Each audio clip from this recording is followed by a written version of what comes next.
Mr. President, we are glad to see you. Please send my best regards to the Supreme Leader of Iran, Mr. Khamenei.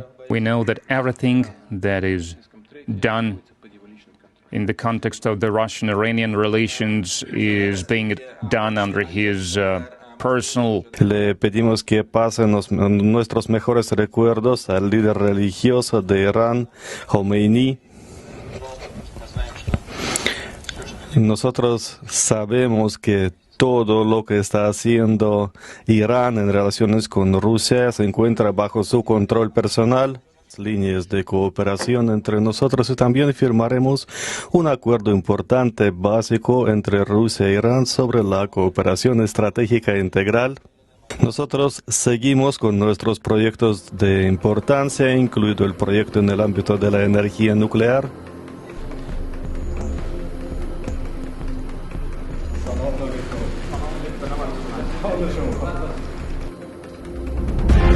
Ahí veíamos imágenes de hace unos momentos, tremenda esa cumbre, el presidente de Irán, Pezeshkian, caminando las escalinatas ahí en Moscú y dándose la mano con Vladimir Putin. Prometen una alianza que pone a temblar pues a Occidente, porque es una alianza en lo nuclear, una alianza en lo comercial, económico y sobre todo en armas. Así que bueno, pues ya hablaremos después en un programa especial, pero lo ponemos de manifiesto porque esto contrasta con el otro lado, todos los preparativos.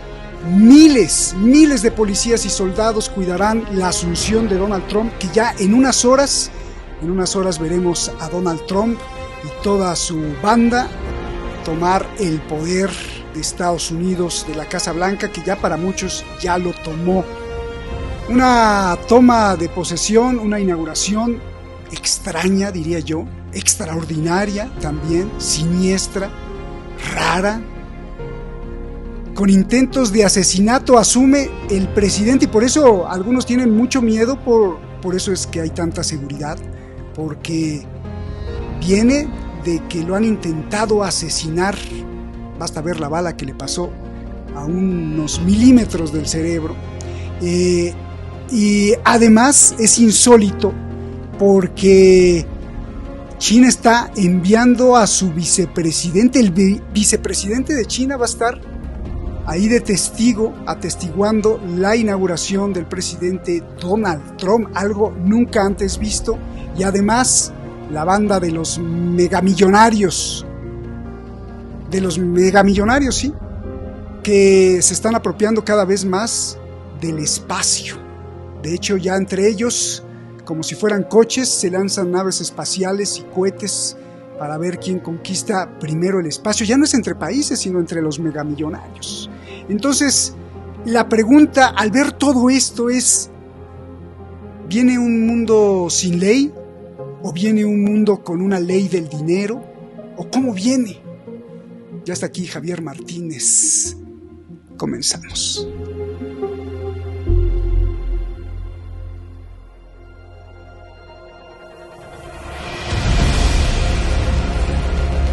Crane to your left, got it. Crane to your left, got it. 25.000 militares y agentes de seguridad. 7.800 elementos de la Guardia Nacional. 250.000 tickets o boletos de entrada para invitados. Drones, coches blindados, francotiradores, rayos infrarrojos, rayos X, satélites, Fuerza Aérea, Marines, Servicio Secreto, misiles de defensa, policías, FBI, CIA, Seguridad Nacional, todos alerta para cuidar la asunción del nuevo presidente de Estados Unidos. We are not currently tracking any specific or credible threats. The event bringing together all the living presidents, foreign dignitaries, celebrities, and hundreds of thousands of spectators from around the world. Pero aún eso no bastó. Trump rompe la tradición y anuncia que la ceremonia ya no será en el exterior. Ordenó hacerla en el interior de la rotonda del Capitolio. Le dio miedo el frío. Dice que se pronostican muy bajas temperaturas. Entre los invitados, las 3 personas más ricas del mundo: Elon Musk, Jeff Bezos y Mark Zuckerberg.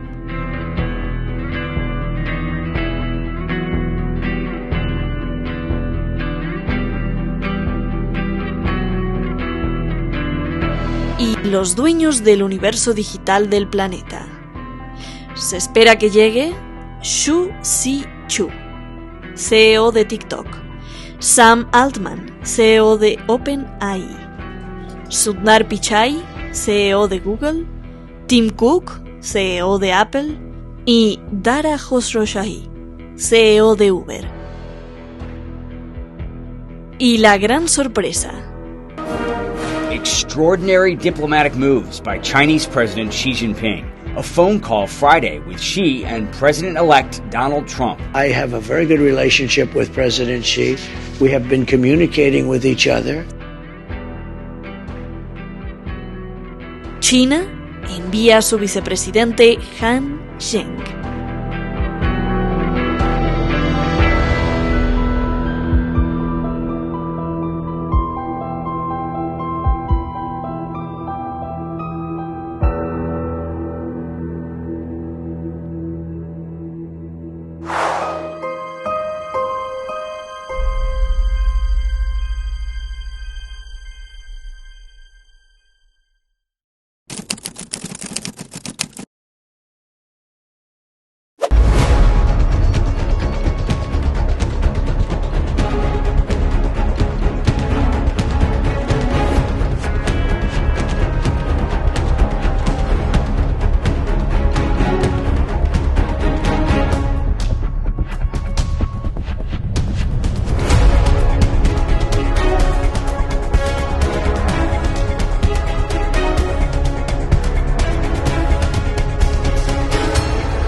Muchísimas gracias siempre por pertenecer o por lo menos observar este espacio, un espacio que tratamos por todos los medios de apuntalar y de reforzar la libertad, aunque sea una pequeña estrellita, pero ahí estamos, y eso es gracias a ustedes, porque le ponen like, porque le comentan, porque nos critican, porque nos odian, pero el debate está, y cuando está el debate, eso es importante para frenar la megacensura de justamente estos millonarios de la tecnología que nos tienen en sus manos, pero lo que no tienen es, nunca y nunca lo tendrán, el poder de la creación de nuestro cerebro, de nuestro pensamiento, de nuestra expresión. Ahí está Javier justamente, escapándose justamente de ese control, y por eso has estado investigando, has estado analizando, y después pues con tu capacidad crítica para traernos un constructo y explicarnos qué está pasando con este mundo. ¿Qué viene, Javier? Un mundo sin ley. ¿Qué viene? ¿Qué vamos a ver? ¿Podrá Donald Trump salvar? Hay muchos puntos. 2025, un mundo sin ley, así se titula el programa de hoy, tu masterclass. Y pues comenzamos. Si Donald Trump será caos, o habrá caos en el mandato de Donald Trump, o es la continuación del imperio, o qué cosa. Javier, es un gustazo. Hablábamos antes de salir al aire, antes de estar en la cámara, y te decía, lo hacemos con tanta pasión que no importa si tenemos pago o no, sino que el corazón permee el esfuerzo para que haya más conciencia, aunque no se piense igual, pero que haya una construcción de conciencia. Hermano, adelante, te escuchamos. Estimado Roberto y estimados seguidores y fieles siempre del programa Detrás de la Razón, que lo componemos tantos y con tantas ganas, cada vez si cabe más. 2025 yo lo vislumbro como un mundo sin ley, porque ya parte de que el año pasado nos mostró una verdad peligrosa, nos confirmó que Occidente, que siempre ha respetado de boquilla el derecho internacional, lo puede violar a voluntad y dejar que sus aliados hagan lo mismo. La creciente deslegitimación de la legalidad internacional, de un mundo sin reglas, de la ley del más fuerte, se ve manifiestamente con el caso, solamente tomando el caso del comportamiento del gobierno de Netanyahu en Israel y la reacción a las distintas órdenes de la Corte Internacional de Justicia. Recuerdo la orden del 26 de enero del año 2024, en el que pedía medidas provisionales, la orden del 24 de mayo en la que se aplicaba a ver si aplicaba, valga la redundancia, la Convención para la Prevención y la Sanción del Delito de Genocidio en la Franja de Gaza, en este caso iniciado por Sudáfrica contra Israel, y por último la orden del 19 de julio 2024 que iba en contra de la legalidad de lo que Israel hace continuamente con las ocupaciones de territorios en Palestina, en Siria, en Líbano y en donde le venga en gana. La Corte Internacional de Justicia ha visto el año pasado la plausibilidad del riesgo, la realidad del riesgo del genocidio en la Franja de Gaza, y además hubo una resolución de la Asamblea General de Naciones Unidas que pedía el fin de la ocupación israelí de los territorios palestinos. ¿Cuál ha sido la reacción de estas instituciones internacionales y de los informes de estas instituciones internacionales? ¿Cuál ha sido la reacción tanto de la administración Biden, que ha manipulado y menospreciado los datos y las informaciones, como miembros del Congreso, es decir, Cámara de Representantes y Senado de Estados Unidos, aplaudiendo los comportamientos y las acciones de Benjamin Netanyahu, amenazando además con imponer sanciones a la Corte Penal Internacional si se emitían órdenes de arresto contra miembros del gobierno de Israel? Incluso los países europeos como morsas que aplauden a su avasallador Estados Unidos, ante un informe que había hecho el propio representante especial de la Unión Europea para los Derechos Humanos, informe que se puede consultar en Internet, que lleva o se describe como A/79/363 del 20 de septiembre del 2024, el representante especial de la Unión Europea para los Derechos Humanos, Olof Skog, evidenció, demostró, dio datos de crímenes de guerra de Israel, no solo atentatorios con los más básicos derechos humanos, sino con el principal, el derecho a la vida y a la existencia de un pueblo, el pueblo palestino. Y pedía en este informe a los miembros de la Cámara de la Unión Europea, simplemente les pedía un embargo de armas, que se suspendiesen las exportaciones de armas a Israel con las que estaba matando a la población palestina. Pues bien, la presidenta de la Comisión Europea, Ursula von der Leyen, se negó a actuar. Los parlamentarios se negaron a actuar. Incluso recuerdo cómo miembros del Parlamento alemán y del gobierno alemán, la ministra de Asuntos Exteriores, Annalena Baerbock, en un gobierno de ecologistas, de esos ecologistas que dicen cuanto más mates y cuanto más bombas tires, más y mejor es para el medio ambiente, negaron incluso la posibilidad de no solo del embargo de las exportaciones de armas, sino de congelar el acuerdo de asociación Unión Europea-Israel, que solo en el año 2022 hizo un intercambio de más de 46.000 millones de euros en comercio. Para contrarrestar, se dice, a Rusia, a China, Estados Unidos ha adoptado la narrativa de defender este orden mundial basado en reglas. ¿En qué reglas? Porque estamos viendo que el gobierno Biden despreciaba, era un desprecio implícito a la legalidad, y el gobierno que entra, el gobierno Trump, es un desprecio explícito, manifiesto, es decir, diferenciamos lo explícito de lo implícito. Lo implícito de Biden y su administración era que los hechos no se correspondían a las palabras que decían, y lo explícito de Trump es que niega la mayor, es decir, ya manifiesta que está en contra de las instituciones internacionales y en contra de la legalidad internacional. Vemos cómo se tolera el asesinato indiscriminado de civiles, cómo el asesinato de periodistas es una práctica habitual, cómo el bloqueo a las ayudas humanitarias se miran hacia otro lado, y en general eso que llamamos castigo colectivo de los pueblos, diezmar a los pueblos hasta buscar su exterminio.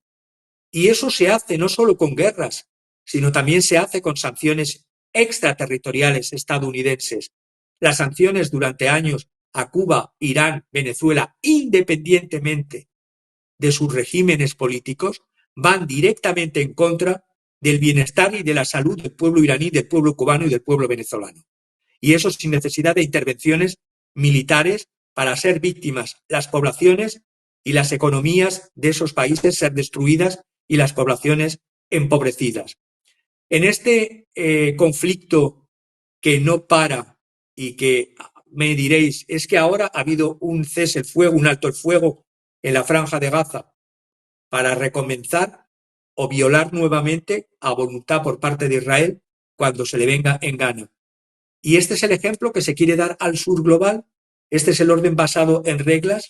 Este es el orden por el cual la potencia hegemónica quiere volver a hacer del mundo un mundo unipolar, porque ya hemos visto que la potencia hegemónica, al final de la caída de la Unión Soviética, sí, devino potencia hegemónica unipolar y se permitía aventuras militares como la de Irak, como la de Afganistán, intervenciones proxy como la de Libia, la de Siria, la de Yemen, incluso provocando a Rusia desde el 2014 para que hiciese una intervención militar en el 2022, que eso le dio la motivación para esta guerra monstruosa que todavía se está desarrollando en Ucrania.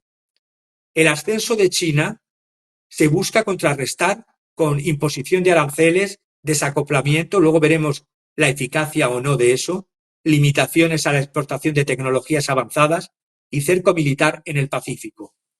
De todo ello lo que se busca es controlar, y lo he dicho muchas veces en este programa, controlar Eurasia.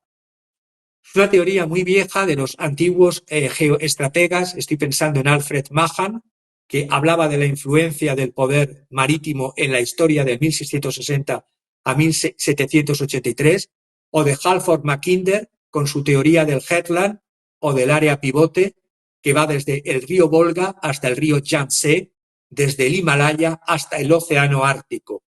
Este terreno, Eurasia, este headland, esta obsesión primero del Imperio Británico y luego de los Estados Unidos para impedir la integración de Europa en Eurasia, impedir que Europa fuese independiente y crear ese constructo monstruoso que es Occidente y esa perversión a los intereses nacionales de los europeos, que es la Unión Europea. A los ojos de los estrategas de Washington, es un juego de suma cero. Durante todo el siglo XIX y del siglo XX, como continuación del Imperio Británico, la esfera anglo-sionista ha continuado con sus matanzas como la única alternativa al dominio unipolar. Ahora se busca, si no ese dominio vía el control de territorios, sí sembrando el caos y el desorden. La llegada de Trump a la Casa Blanca cambia este enfoque básico solo marginalmente, porque los propios lemas trumpianos, como el Make America Great Again, hacer que Estados Unidos vuelva a ser grande, o la paz mediante la fuerza, es a costa no solo de enemigos, sino a costa de aliados, incluso miembros de la OTAN. Y lo vamos a ver con más detalle. y de vecinos, aliados y vecinos, temblad, que Trump entra por la puerta. Esta visión trumpiana son los Estados Unidos los que quieren seguir dictando las condiciones de la paz en cualquier parte del planeta, como siempre se ven como gendarmes que se autoarrogan el poder de dictar al planeta quién debe de morir, quién debe de vivir, quién debe de existir, quién debe desaparecer. Es una nueva doctrina Monroe en el pensamiento geoestratégico estadounidense que ha pasado de las intervenciones militares directas de la época de George W. Bush al liderazgo desde atrás y al equilibrio offshore de Barack Obama. Ahora las prioridades para la administración Trump no es aparentemente Rusia, sino China, que posiblemente se verá debilitada por una guerra económica y también apuntando a un importante socio energético como Irán. Trump intenta contrarrestar el declive inexorable de Estados Unidos a través de una nueva proyección externa del poder estadounidense. Casi todos los poderes en decadencia fijan un enemigo exterior al cual hacer de chivo expiatorio de su propia destrucción interna. El interés por Groenlandia, por ejemplo, no es nada extraño. Es una inmensa isla que ya les hemos visto y vamos a volver a tratar puntualmente hoy, rica en cobalto, en otros minerales clave para la llamada transición ecológica, además de tener petróleo y gas. Y también porque el dominio geoestratégico del Círculo Polar Ártico, con el derretimiento del hielo, ese es el Círculo Polar Ártico. Ahí vemos la isla en amarillo. Tenía que haber buscado la isla en color naranja, con el color del pelo de Trump, para que se viese todavía mucho más llamativo y poner naranja a Dinamarca, ese pequeño país que vemos una puntita, la península de Jutlandia y las islas que no se ven a su alrededor. Pues bien, el Círculo Polar Ártico hasta ahora era una masa de hielo que nadie quería, salvo el deseo, que luego veremos por qué, de Alaska, cuando se vendió en la época de los zares a los Estados Unidos, vía, para lo que es mi teoría, ir cercando a Canadá, primero con Alaska y ahora con Groenlandia. El interés por Groenlandia, aparte de los recursos minerales, de tierras raras, de litio, de cobalto, de oro, etcétera, de petróleo, de gas, Estados Unidos ya ha tenido y tiene una base militar, la base espacial Pitufik en Groenlandia. Suena como a los pitufos, sí, Pitufik. Un elemento clave de su sistema global de detección de posibles ataques con misiles, pero también un punto de lanzamiento de misiles desde Groenlandia hacia la Federación de Rusia. Por eso he dicho que aparentemente el enemigo no es Rusia, sino China. El enemigo sigue siendo Rusia también. Ahí están las bases, ahí están las bases. Ahí están las bases que luego veremos con detalle. Durante la Segunda Guerra Mundial se decidió la ocupación unilateral por parte de Estados Unidos, sin el consentimiento previo del Reino de Dinamarca. Antes del Tratado del año 51, en plena Guerra Mundial, se ocuparon las bases se ocupó la isla por parte de los estadounidenses, diciendo para que no la ocupasen británicos, ni canadienses, ni alemanes. La realidad es que Trump hace 2 días ve como dijo lo del control de Groenlandia por las buenas, vía comercial, o por las malas, vía uso fuerza militar, como también el tema del canal de Panamá. Lo que estamos viendo es un desprecio expreso, explícito, a cualquier legalidad internacional, que es herencia de un desprecio implícito de las anteriores administraciones demócratas del derecho internacional. Hay una fragilidad en casa y una agresión en el exterior, porque vemos ataques terroristas en el interior de Estados Unidos, pero perpetrados no por emigración o por cualquier agente que viene del exterior, sino por lobos solitarios cada vez más a menudo, veteranos del ejército en territorio estadounidense, quemados por las operaciones militares, donde han sido carnaza a sueldo del ejército de los Estados Unidos, que vuelven a casa y son acogidos como el cuadro que vamos a ver al final, solos y cuando no mutilados o impedidos física o psíquicamente. Hay una creciente crisis social y una reacción interna a las aventuras militares estadounidenses en el extranjero. Trump habla de limpiar, de drenar el pantano y el estado profundo, pero es más o menos con esta frase: quítate tú para ponerme yo y poner a los míos, para poner tecnócratas y quitar a los burócratas. Tanto me da de lo mismo si soy ciudadano de los Estados Unidos. El compromiso militar con Ucrania, veremos en qué queda, y en Oriente Medio el apoyo a Israel es ciego, porque la angloesfera es angloesfera sionista y forma parte de la estructura del poder en Estados Unidos, Reino Unido e Israel.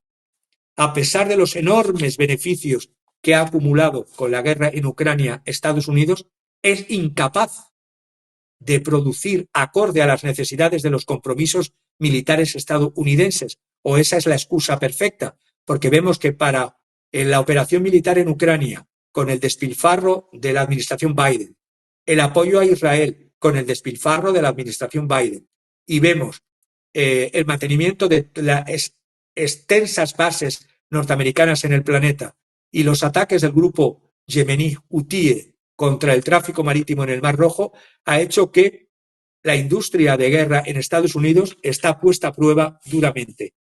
La idea de congelar el conflicto en Ucrania a lo largo de la línea de contacto y descargar la carga de la gestión del conflicto en los aliados del viejo continente es algo que ya no acepta el Kremlin, y Putin ya lo dijo hace escasas horas, que no se conformará en cualquier negociación con un cese el fuego y una congelación del conflicto, porque ya vemos cómo se la juega la angloesfera. Firman tratados y luego los incumplen.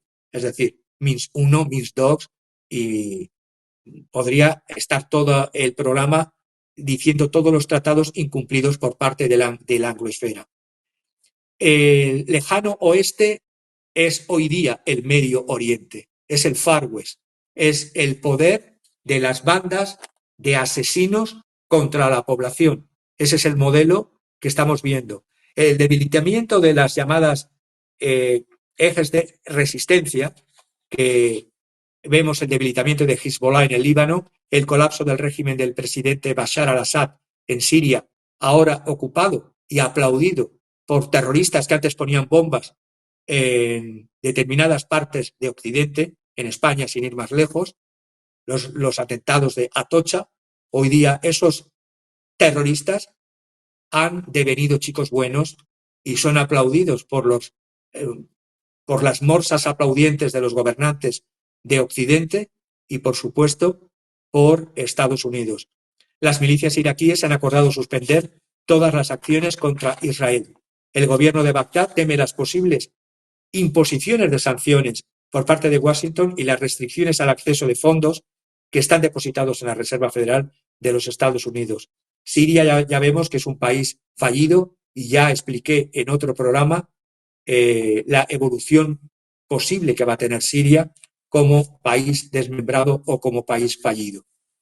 La realidad es que tú has dicho al principio del programa que hoy día se ha reunido, eso del eje antiamericano que no existe. Pues sí, porque se habla en los discursos todavía de que el enemigo ahora ya no solamente era Rusia, el enemigo es Rusia, China, Corea del Norte, Irán, y cada vez la lista se alarga. Si excluimos el tratado de seguridad ratificado entre Rusia y Corea del Norte, todos estos países no tienen una asociación militar entre sí. Rusia y China tienen una asociación estratégica de tipo económico y tienen sus más y sus menos, por ejemplo, en el desarrollo del oleoducto Power of Siberia 2, ya que los chinos quieren las energías baratas a lo más bajo posible, el gas ruso tirado por el suelo bajo coste, y Rusia no puede permitir eso a pesar de tener la asociación estratégica. El acuerdo entre Irán con China y Rusia también tiene sus puntos débiles. La reunión de hoy viernes que empezó con la llegada a las 7 horas GMT al aeropuerto de Moscú de Masud Pezeshkian, lo que se ha hecho es un pacto de refuerzo de un pacto de asociación, acuerdo sobre cooperación estratégica integral en el campo del comercio, economía y finanzas, cooperación en transporte, logística, esferas humanitarias, armas rusas sofisticadas, a 3 días de la toma de posesión de Trump, y un proyecto de construcción de una central nuclear y de otras energías para Irán. Pero sí, en la declaración se ha dicho, en la declaración final, todos los problemas regionales deben de ser resueltos por los países y fuerzas regionales, con un canto diciendo que países fuera de Eurasia no tendrían que estar presentes en esos conflictos en el Oriente Medio convertido en Far West. Pero la realidad es que no figura ninguna cláusula de asistencia mutua en caso de ser atacados en el acuerdo entre Rusia e Irán. Cuando me preguntabas también por si Trump no es caos, sino un imperio al estilo occidental, es que Trump ha hablado por teléfono en el mismo momento que se estaban reuniendo Pezeshkian con Putin, estaba hablando por teléfono Trump con Xi Jinping, y veremos a qué resultas de esa conversación tendremos los próximos días, porque se le acusa a China de ser el origen ahora del proceso de fabricación del fentanilo. Se le quiere limitar el tema de TikTok, se le quiere poner sanciones, como vamos a ver también. Pero los últimos arrebatos, lo preocupante es que las propuestas de Trump en cuanto a Groenlandia, Panamá y Canadá son propuestas que van contra aliados, son propuestas que van contra miembros de la OTAN. Es decir, quien quiera seguir pensando que la América es ese sueño liberal en el que se hacen guerras humanitarias sin justificación porque se busca exportar la democracia y que los genocidios no los llaman por su nombre, que siga viendo películas de Hollywood fumándose un peta, porque realmente es no querer ver la realidad. Y bajo el aparente velo de locura, que para mí no está loco el magnate neoyorquino de pelo naranja, sino que cuando dice que quiere hacer grande a América otra vez, la quiere hacer grande a expensas de quien sea. En primer lugar, vecinos como Canadá y aliados como Dinamarca.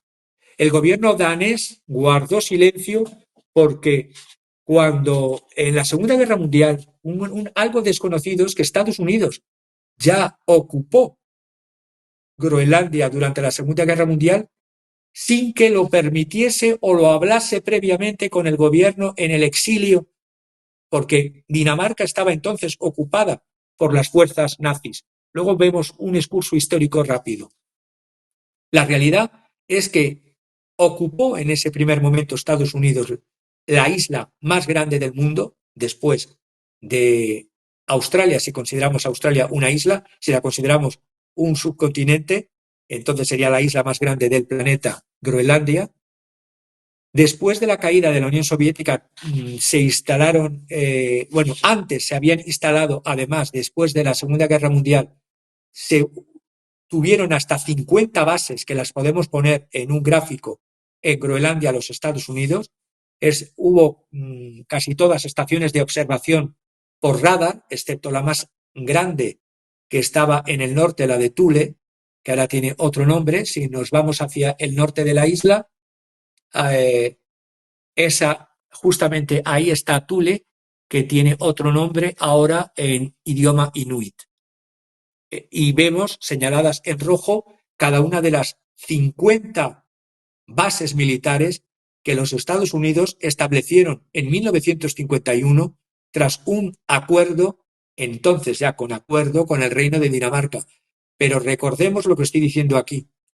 Este acuerdo legalizó la presencia de militares americanos en la isla que la habían ocupado durante la Segunda Guerra Mundial, cuando el gobierno de Dinamarca en el exilio y Dinamarca estaba ocupada bajo los nazis.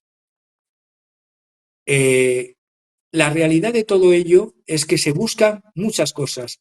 Se busca, como he dicho, la ruta ártica, que habitualmente utiliza y beneficia a Rusia, y que ahora con acuerdos comerciales la está utilizando China.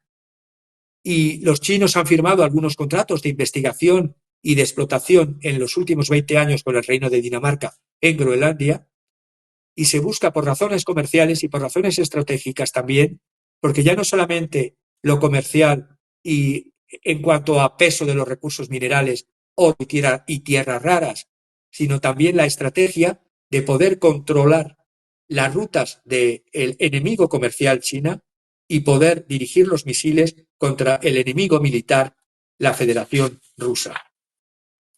Lo mismo ocurre con Canadá. Es un bocado todavía más grande. Canadá se ha intentado por parte de los Estados Unidos, desde su independencia del Reino Unido, apoderarse de Canadá. La idea de comprar Alaska, me voy a ir, si me permites, el curso histórico, para que quien desconozca la historia, voy a hacerme unas notas que he tomado de la historia de Groenlandia durante la Segunda Guerra Mundial y antes. La caída de Dinamarca o ataque llamado alemán fue una operación llamada Weserübung Süd, era el 9 de abril del año 40. Eso hizo que cayese Dinamarca, ese Weserübung Süd, y luego que cayese Noruega, Weserübung Nord. Era una operación, repito, 9 de abril del año 40. Cayó y se invadió por parte de los nazis Noruega y Dinamarca. Por parte del Reino Unido reaccionaron ocupando Islandia y las Islas Feroe.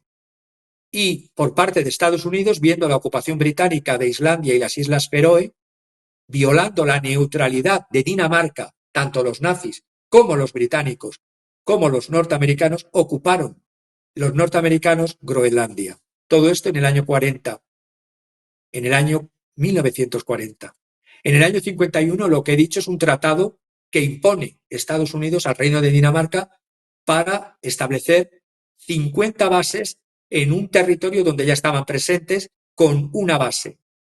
Y luego, tras la caída de la Unión Soviética, se quedaron solo con una base porque ya no había el peligro soviético. Pero eso es una falsa excusa. No era una guerra ideológica. Las guerras siempre son por el poder económico de élites. Las ideologías son los trajes que se ponen para revestir de purpurina lo que hay detrás de ese traje.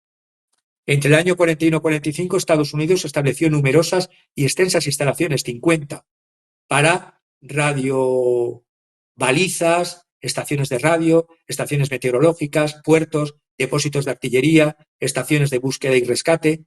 La Guardia Costera de Estados Unidos, además, proporcionó una parte considerable del reabastecimiento a lo largo de ambas costas.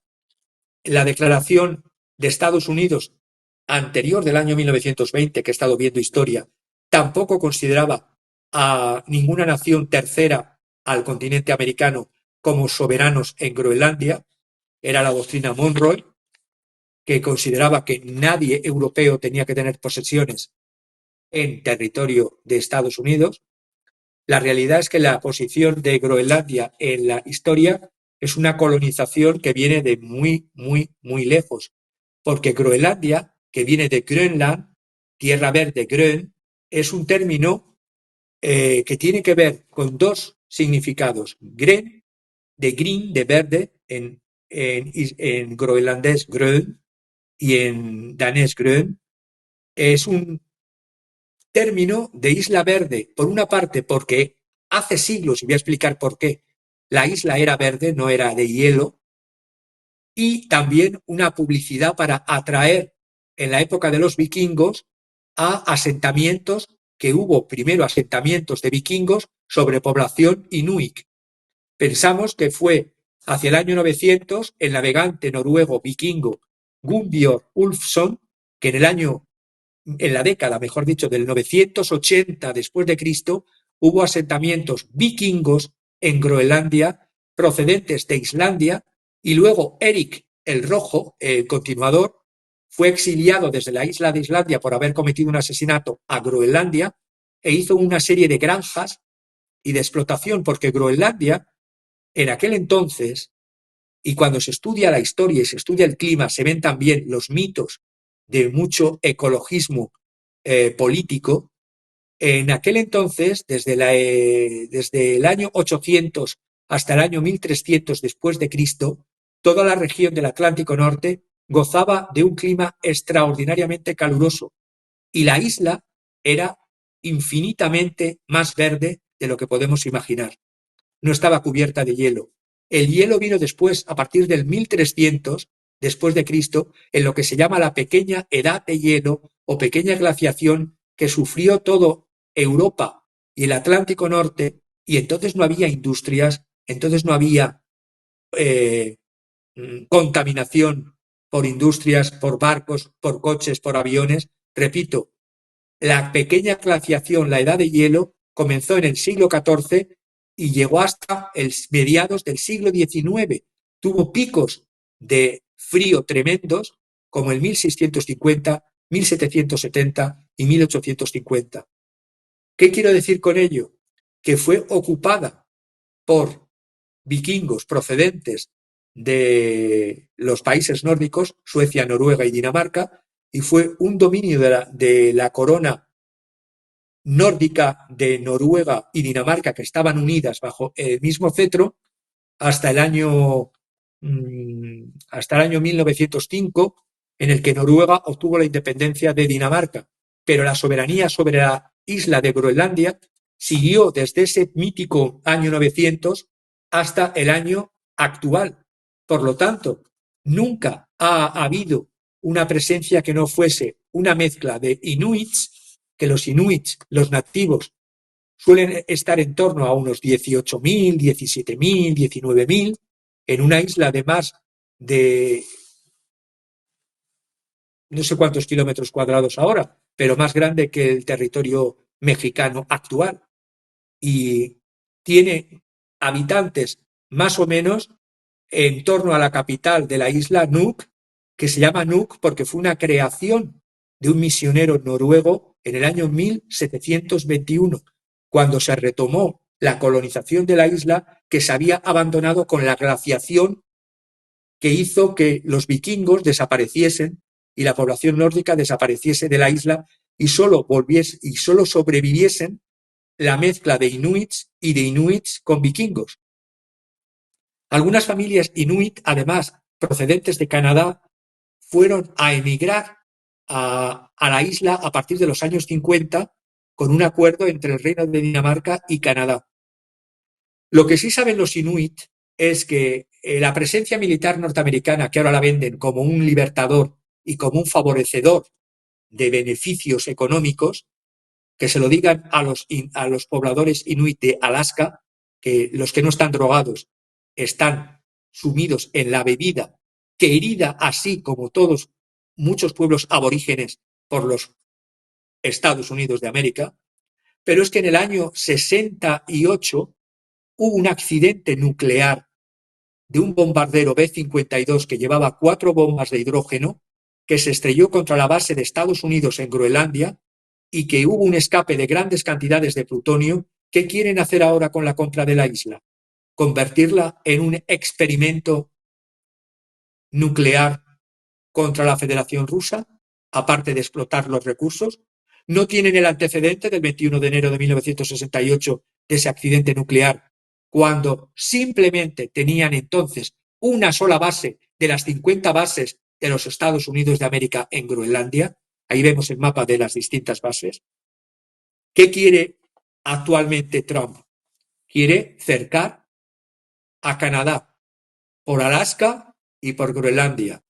Quiere contrarrestar a la Federación de Rusia y quiere controlar la ruta libre de los mares por parte de China para que no tenga que pasar sus barcos por el estrecho de Malaca y por el Golfo Índico hasta llegar al Canal de Suez y hacer la ruta ártica que le permitiría llegar a los puertos de Europa y de Canadá sin tener que pasar por las bases militares establecidas en Asia-Pacífico.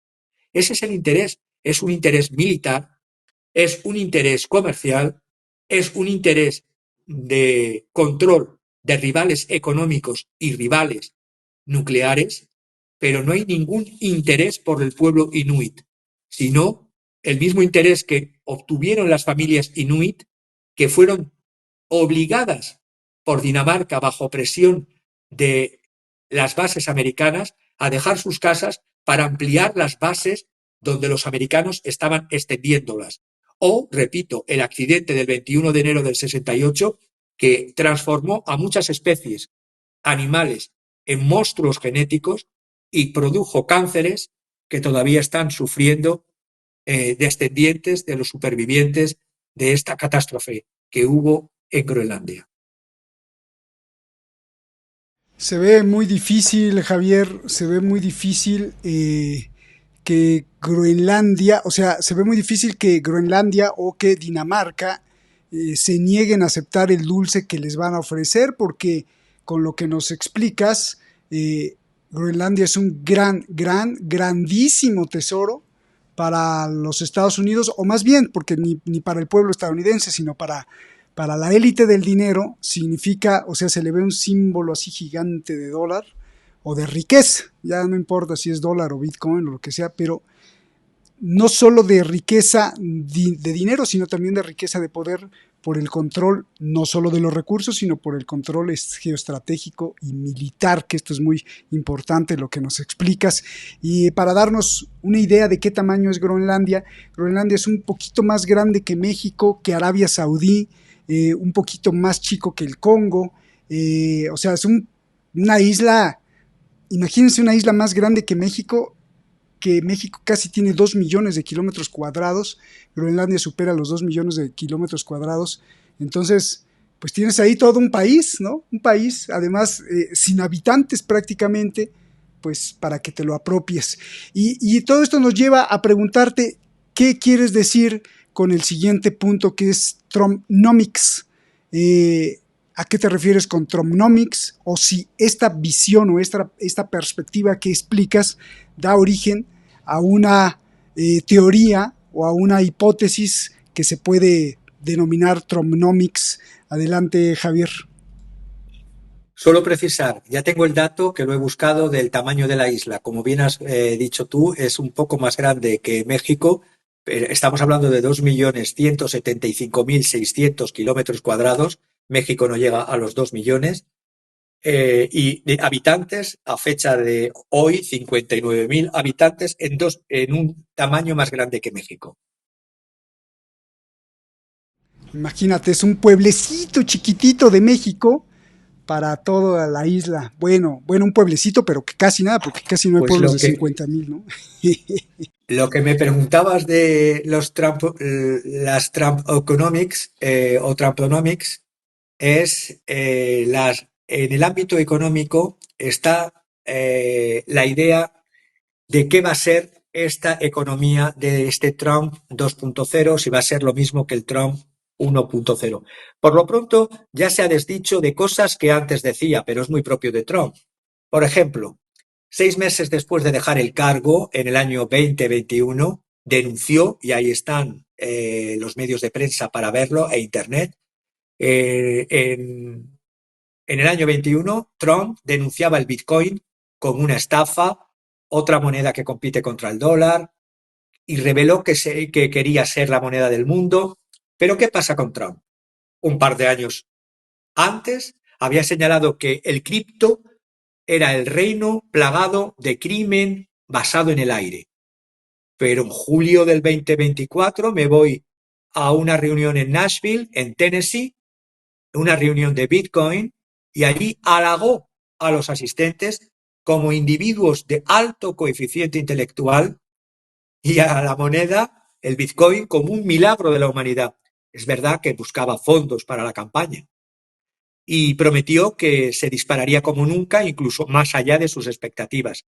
Incluso fantaseó con algo que a mí, cuando lo vuelvo a leer ahora, con este decalaje de meses, digo, madre de Dios, lo que pueden decir estos políticos de este siglo XXI. Incluso fantaseó con pagar la deuda nacional de Estados Unidos, ahora en torno a más o menos 35 billones con B de dólares, con Bitcoin, cuando el valor total de los Bitcoin ronda el 1,2 billones de dólares. Si eso no es fantasía, de 1,1 a 35 billones, que es la deuda nacional, no sé de dónde lo va a sacar. No hay duda que Trump, en aquella reunión de Nashville, en Tennessee, en julio del 2024, vio candidatos a pagarle su campaña, y por eso les halagó su coeficiente intelectual, y porque buscaba, give me money, dame dinerito para campaña. Y incluso me ha llegado a mis oídos también, y lo he consultado y lo he visto en un artículo de Bloomberg, que también le hizo cambiar en su ego, porque los trumpistas que estaban en esa reunión hicieron tokens, es decir, tokens no fungibles inspirados en Trump. Y claro, él cuando vio su efigie, su imagen de estos tokens, de estos Bitcoin con la cara Trump, pues se sintió, ¿cómo no se va a sentir? Pues como el mejor de los hombres del planeta, y que por lo tanto cambiaba su apreciación de la industria de las criptomonedas. Yo creo que el presidente Trump convertirá las criptomonedas ahora, dentro de 2 días y medio, en una prioridad estratégica. Va a hacer una orden ejecutiva, muy propia de los presidentes de Estados Unidos, en relación a los activos digitales, para que se reevalúen las políticas por parte de las agencias gubernamentales en relación a las criptomonedas, que se abandone cualquier litigio sobre los criptoactivos, y se especula incluso que anuncie la creación de una reserva de Bitcoin en su primer día en el cargo, lo que se llamará una reserva estratégica, con la creación de otro consejo más, de un consejo asesor sobre criptomonedas, para abordar las prioridades políticas de la industria de los activos digitales. Ha habido una revalorización de todas las maneras de casi un 50% por encima de los $100.000 desde las elecciones de noviembre a la fecha de hoy del Bitcoin. También va a permitir, es un aplauso y apoyo a sus donantes de campaña, como pueden ser las empresas Ripple, Coinbase, Binance. Todo esto teniendo en cuenta que ha nombrado como nuevo secretario del Tesoro a Scott Bessent, y sobre todo al nuevo presidente de la SEC, para que se me entienda bien, Paul Atkins, pues yo creo que esta revalorización la va a anunciar mediante este ahora amor a las criptomonedas, y su política cambiar radicalmente de lo que dijo 6 meses después de dejar el cargo, pues muy propio de Trump. ¿Sus políticas en qué van a consistir? Si lo miro desde el punto de vista impositivo, de impuestos, de tributos, van caminos de laminar, de destruir el impuesto sobre la renta de las personas físicas. Luego veremos también disminución del de sociedades. El núcleo es el sueño húmedo de todos los capitalistas y de los grandes oligarcas, es decir, que soportan la volatilidad en los cambios e incluso la grosería de Trump, porque les da beneficios, es decir, recortes de impuestos y de regulación. Los riesgos, no lo he dicho, los riesgos de los criptoactivos, de las criptomonedas, son para mí 3 y lo siguen siendo. La volatilidad de los criptoactivos, los riesgos en la ciberseguridad y la manipulación política del mercado. Bueno, vuelvo a las propuestas fiscales de Trump. Él piensa, y sus asesores piensan, que al proponer un arancel del 10% sobre todas las importaciones, y específicamente de un 60% sobre las importaciones chinas, se podrá recortar el impuesto sobre la renta, todavía no su abolición total, pero ¿cómo se va a incidir en los hogares y en el presupuesto federal? Pues he consultado un estudio del Instituto Peterson de Economía Internacional, y lo resumo en que los ingresos después de impuestos aproximadamente va a repercutir ese recorte del impuesto sobre la renta en un perjuicio para la mitad inferior de la población que tiene una distribución de ingresos dentro de la franja de mitad inferior, de un 3,5%, y eso le costaría al hogar medio un 2,7%, el equivalente a $1.700, según estudio del Instituto Peterson de Economía Internacional. Pero esto no es lo bastante radical. En una reunión en junio con congresistas republicanos, Trump propuso eliminar por completo el impuesto sobre la renta y dice que lo podría sustituir por aranceles, un incremento brutal de los aranceles. Pero a ver, la estructura de los ingresos federales de los Estados Unidos volveríamos al siglo XIX, pero con unos aranceles que, si bien representarían entonces el 80% y el 90% de la recaudación, hoy día no es la estructura igual de la economía norteamericana que el siglo XIX, porque el gobierno federal en el siglo XIX tenía una presencia casi desapercibida. El gobierno federal era pequeño, no necesitaba de muchos ingresos. Eso dejó de ser así hace un siglo. Hoy día, aunque tú pongas aranceles altos, no los puedes poner. A China se le quiere poner de un 60%, a Europa de un 10%. Ya veré las contrarrespuestas que esto producirá. Pero la realidad es que esos aranceles no cubrirían las necesidades presupuestarias del actual gobierno federal. Me pueden decir, vale, pero es que se va a recortar también los gastos federales. ¿Cómo serían los ingresos federales de Estados Unidos en este canje de impuestos por aranceles que propone Trump? Los impuestos sobre la renta de las personas físicas representan actualmente casi la mitad de los ingresos federales totales.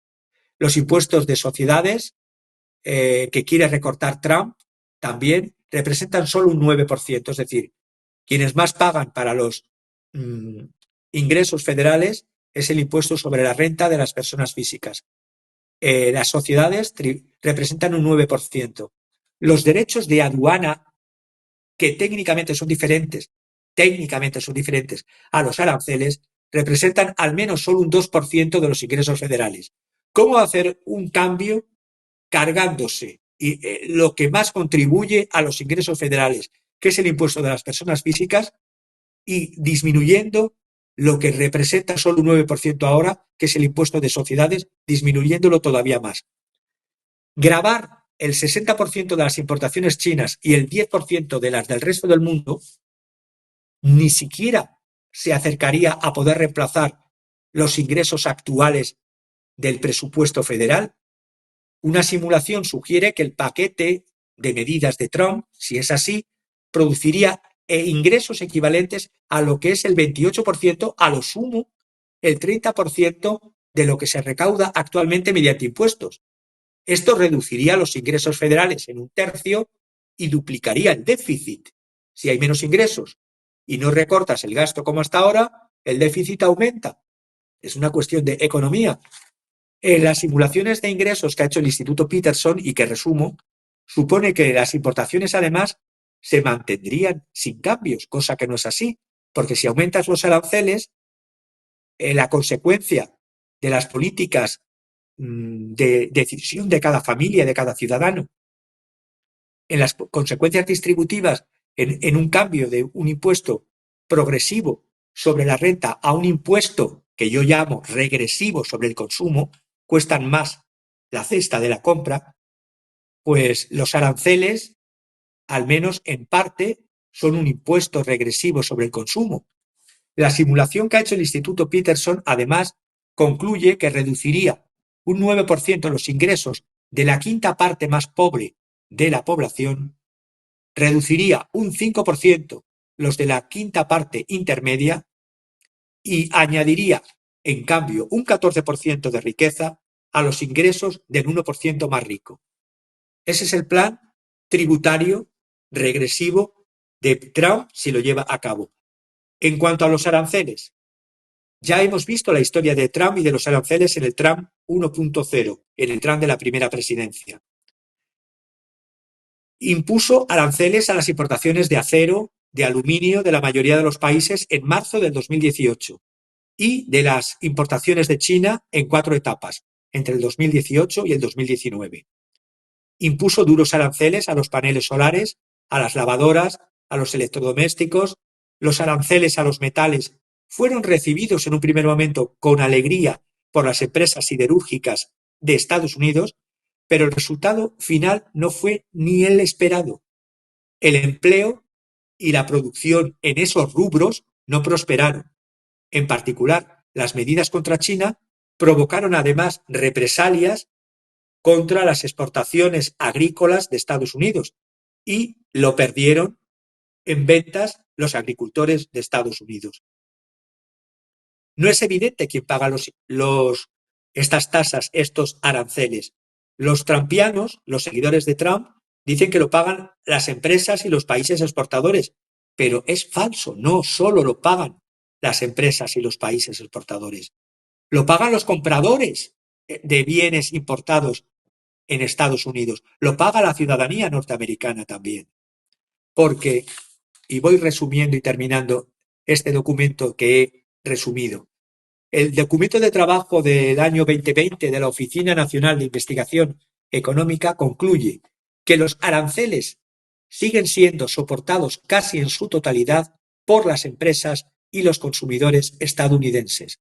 Los autores de este documento de trabajo del año 2020, Mary Amity, Stephen Reading y David Weinstein, señalan que los productores no chinos bajaron sus precios para ganar cuotas de mercado, es decir, vietnamitas, de Laos, etc., calificando esto de buena noticia para las empresas estadounidenses que demandan acero, pero fue mala para los trabajadores, que esperaban que con los aranceles del acero los empleos volviesen en esos rubros a los Estados Unidos. No fue así.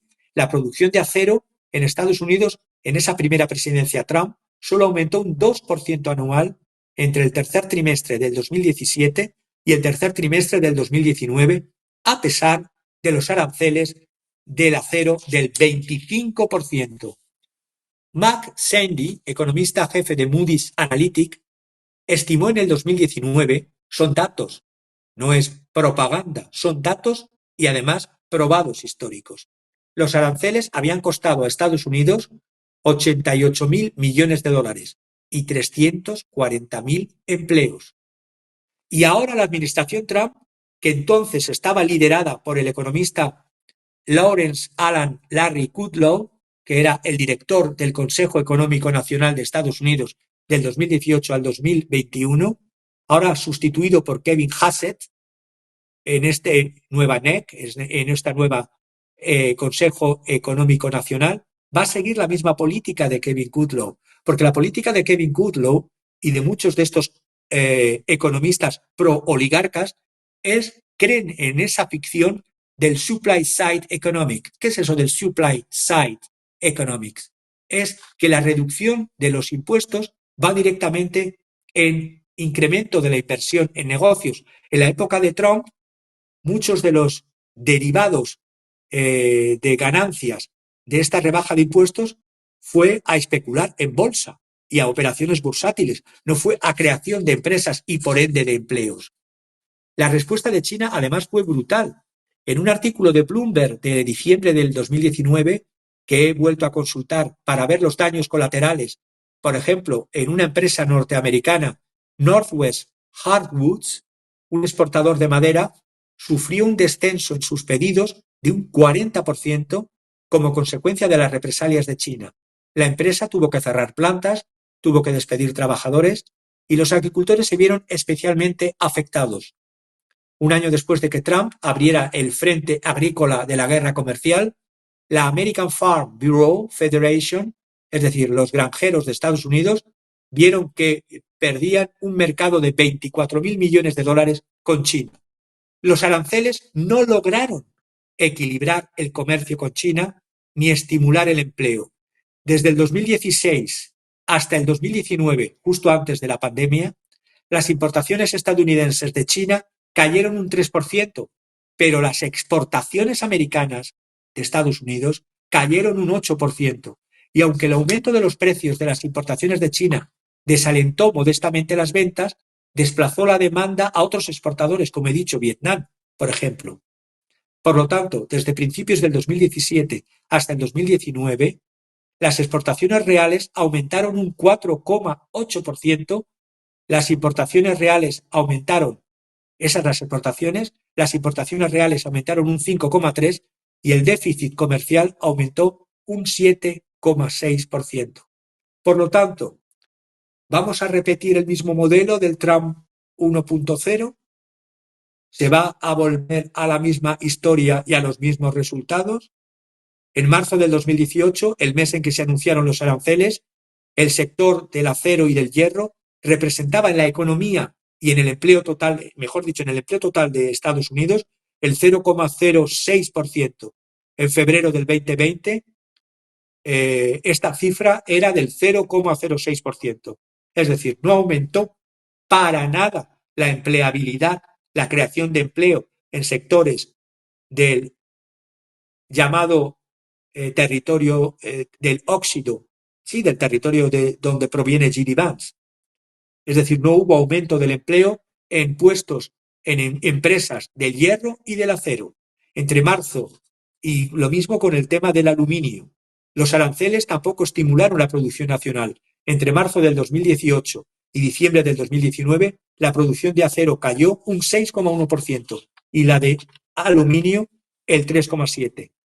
Si esto me voy después a lo que es ese proyecto que Trump niega que él lo conozca, que es el proyecto 2025 de una institución, la Heritage Foundation, y donde hablan de determinadas medidas en la que es dar la empleabilidad, la que quede solamente para los norteamericanos, estadounidenses, white Anglo-Saxon people, va a haber un aumento del paro en las otros ciudadanos de Estados Unidos. Pero esto lo dice el proyecto 2025 que Trump niega la mayor y dice que no lo conoce. Aunque miembros de su anterior gobierno son los que han creado este proyecto dentro de este think tank llamado la Heritage Foundation. Hemos visto solo un punto, lo del sistema financiero. Luego vemos el punto de la desregulación, es decir, que los bancos hagan lo que quieran. Ya sabemos lo que pasa cuando los bancos hacen lo que quieren. Ya sabemos cuando se dice que la Reserva Federal que se creó en el 1913 y que hubo una recesión cada 5 años con la Reserva Federal, lo que no se dice es que antes de la Reserva Federal, entre 1854 y 1913, había recesiones cada 2 años. Es propio del capitalismo y que las expansiones, los periodos expansivos, solo duraban ligeramente un poco más que las recesiones, 2 años, 2 años y medio. Pero a partir del 1913, los periodos expansivos han durado más y las recesiones, en vez de cada 2 años, son cada 5 o cada 6 años. El crack del 29 también ocurrió con la Reserva Federal. ¿Por qué? Porque la Reserva Federal no hizo absolutamente nada. Y la Reserva Federal se ha ocupado siempre de salvar bancos, cuando no tendría por qué salvar bancos. El segundo mandato de Trump, para ir terminando, ¿en qué se va a basar? En lo que he dicho antes de Larry Kudlow, que entonces era miembro de esa institución que ahora ejerce de ese grupo llamado American First Policy Institute. Pues si es así, va a ser un más de lo mismo, porque si lo que se busca es luchar contra las políticas DEI es la diversificación, diversidad, equidad e inclusión.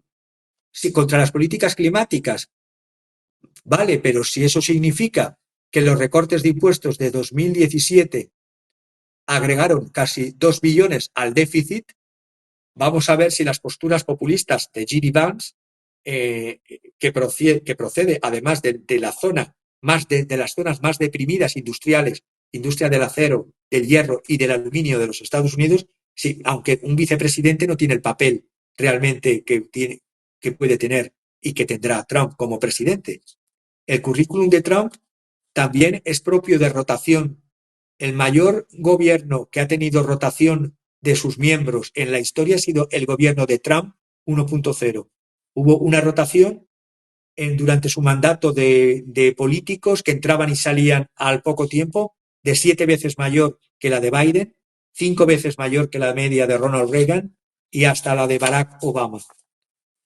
Por lo tanto, no sé si esto significa las Trump economics, si va a ser mejor para la oligarquía, por supuesto, o va a repercutir en algo en beneficio de la ciudadanía de la inmensa mayoría de los estadounidenses.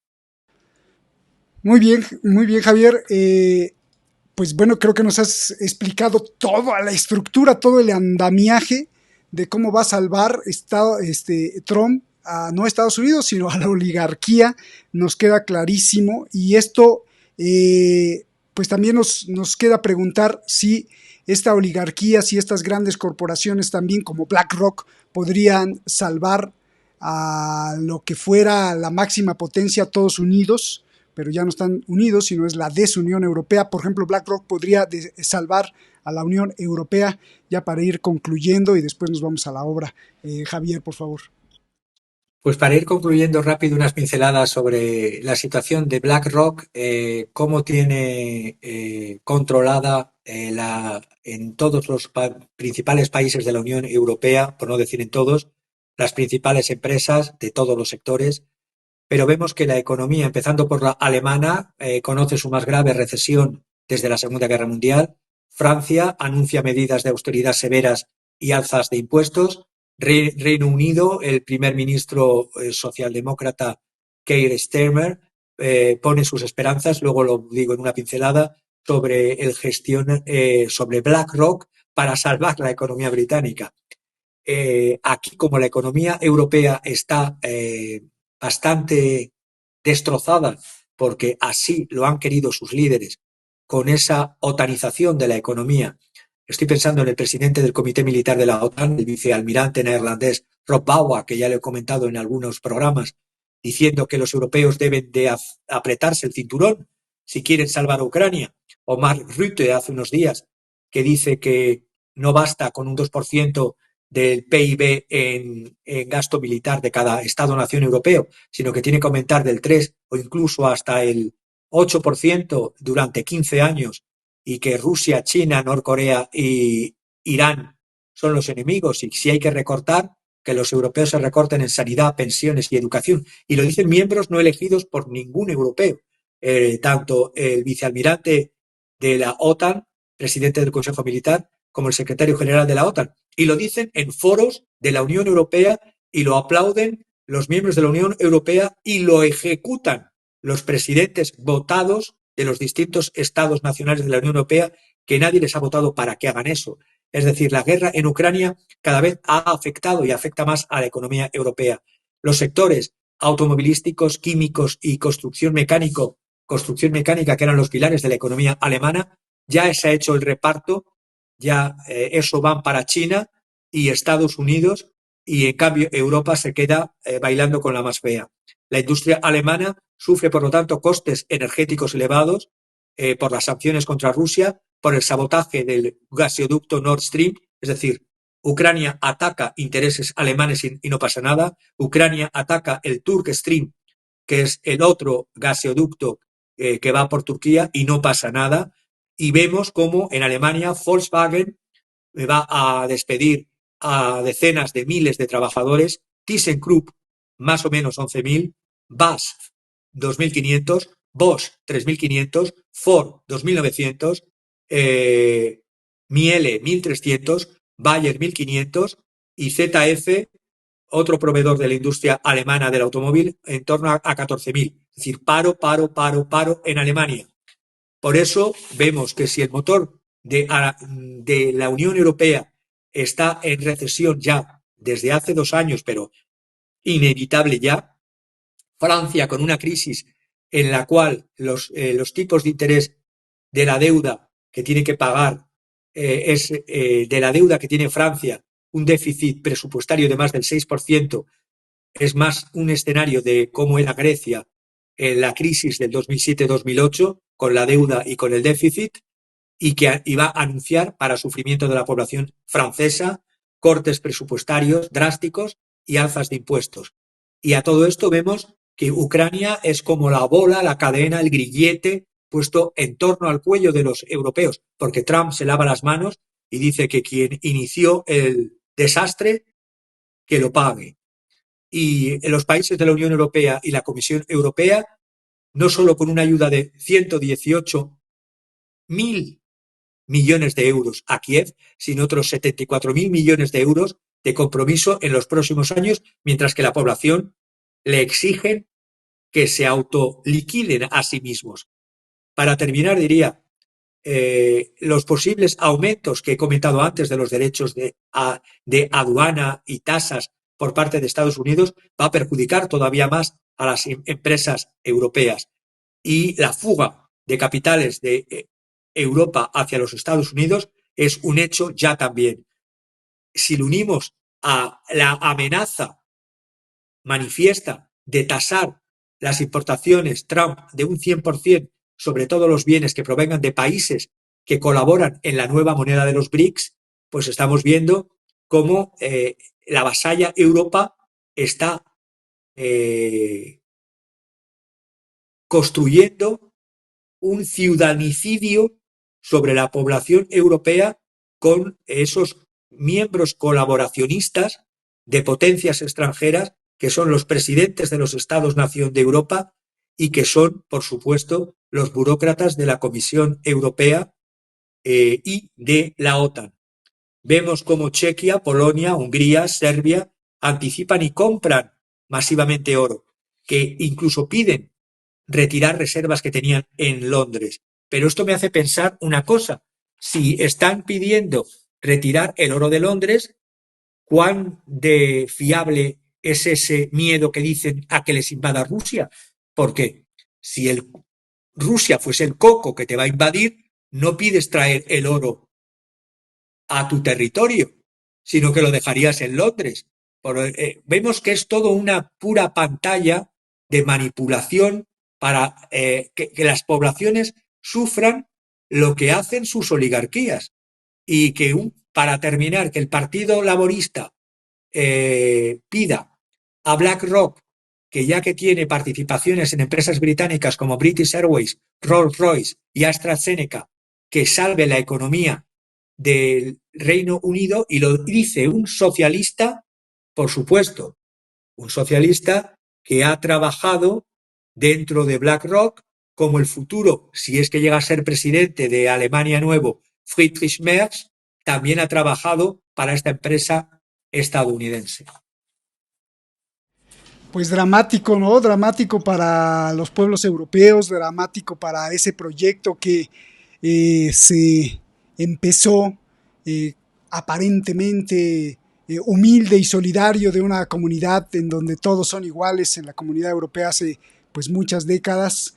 Pues mira en lo que se ha degenerado. Esto, me quedo con estas palabras del genticidio, de un mega genocidio, de una forma además más sutil, ¿no? Una muerte a fuego lento, pauperizando la economía, quitándote el dinero del bolsillo, hasta que quedes hecho añicos, no solo en tu economía personal, no solo en tu economía familiar, no solo en cuanto a tu remuneración económica en el empleo, sino también a nivel psicológico, que quedes aplastado, que no te puedas mover, que no puedas tener ese deseo de seguir adelante. Y entonces pues es con el miedo, pues ya la dupla perfecta, más fácil de manipularte. Javier, ante todo esto, ¿qué obra escoges para cerrar con broche de oro esta clase magistral el día de hoy, a unas horas prácticamente de que ya Donald Trump tome Asunción y tome el poder de Estados Unidos, y a unas horas de que al parecer haya una especie de nueva época que al final pues es prácticamente lo mismo, en el sentido de que a los pobres no se les va a mejorar la vida jamás, parece ser. Pues la obra, he querido traer a un autor, a un genio del dibujo de los Estados Unidos, Norman Rockwell.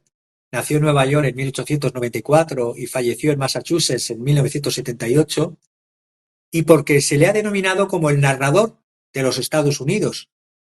Genio del dibujo, perfeccionista, gran publicista e ilustrador, cartelista. Es un trabajador representante de una corriente pictórica, artística, que es el hiperrealismo.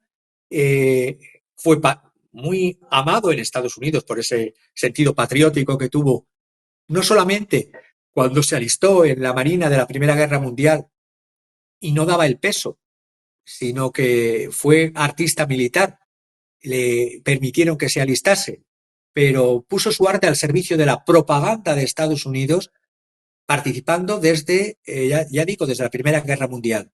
Creó muchos iconos en Estados Unidos. Creó el icono del feminismo con una imagen de un cartel de Rosie la remachadora, que es una mujer en mangas de camisa haciendo el papel en el año 43 el papel de mujeres que se incorporaban al mundo del trabajo masculino porque los hombres estaban en el frente.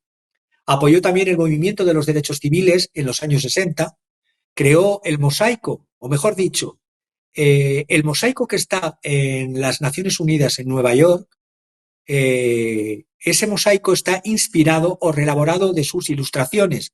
Es un mosaico que se ve en distintos pueblos con distintos atavíos y distintas formas culturales y tiene un lema que es la regla de oro, que luego lo voy a volver a tratar, es trata a los demás como te gustaría que te tratasen a ti. Queda muy bonito, pero vamos, en la política exterior de Estados Unidos ese lema jamás se ha puesto en práctica.